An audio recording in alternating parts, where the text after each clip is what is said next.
Hindi gaanong naapektuhan ang probinsya ng Benguet sa pananalasa ng bagyong Paulo. Ayon kay Jessie Domeris ng Benguet Provincial Disaster Risk Reduction and Management Office, nasa 20 pamilya o 18 na katao ang nakituloy sa kanilang mga kamag-anak, habang 6 na pamilya o 21 katao ang nanatili sa evacuation centers. Dagdag pa ni Domeris, base sa huling monitoring, wala namang naitalang nasaktan, nawawala o nasawi. Samantala, nagsagawa ng inspeksyon na sila Trinidad Mayor Roderick Awingan sa mga barangay ng munisipyo para sa post-assessment matapos ang bagyo.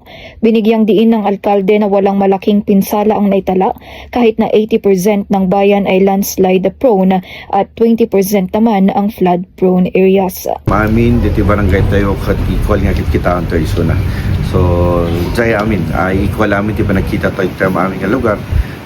Amo tayo mat kat munisipyo tila Trinidad kat 80% prone isuna, 80 man landslide, kat 20% prone isuna, 80 flooding Carcaro dito man valley floor na yan tayo.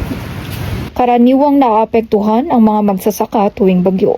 Pero ayon kay Luther Palukpok ng Benguet State University Strawberry Farm at kay Erlinda Bugaling ng La Trinidad Trading Post, hindi gaanong naapektuhan ng bagyong Paulo ang ani ng mga magsasaka. Sabi ni Palukpok, hindi sila nakaranas ng pagbaha. Bagamat may nasirang plastic sa greenhouse, ligtas naman ang mga tanim na litsugas at strawberry. At least jay naapiktaran piman jay anti nababanga portion ngam jay at least ija anti medyo nangatohan mo tunay mo Dito ayan yung ay sir.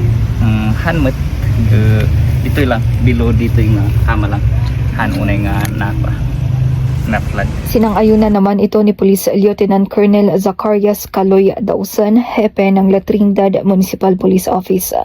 Wala naman na report sa amin. Actually may na-post kahapon sa Strawberry Farm na pero nung pinuntahan ng ating mga kapulisan is mababa naman yung tubig, nandun lang naman sa kanal, wala naman doon sa Strawberry, wala naman yon. Ayon naman kay Bugaling, bumaba ang presyo ng ilang gulay gaya ng mumbok sa La Trinidad Vegetable Trading Post matapos ang bagyo. Tikwa na kito da kapo itsay bagyo. Dagiti da umay nga nato nga ikat kaslangay nga ma-stranded kalkaro dagiti da patatas tahan na nga maka-harvest pimat ta jay tudo. Ngum nang inalagta ti kwata dagiti da nakabudiga nga in-deliver da. Although adati da do mga nato nga binmaba nang ato itikalman binmaba ta kasla da iti rumbok kaado ti may.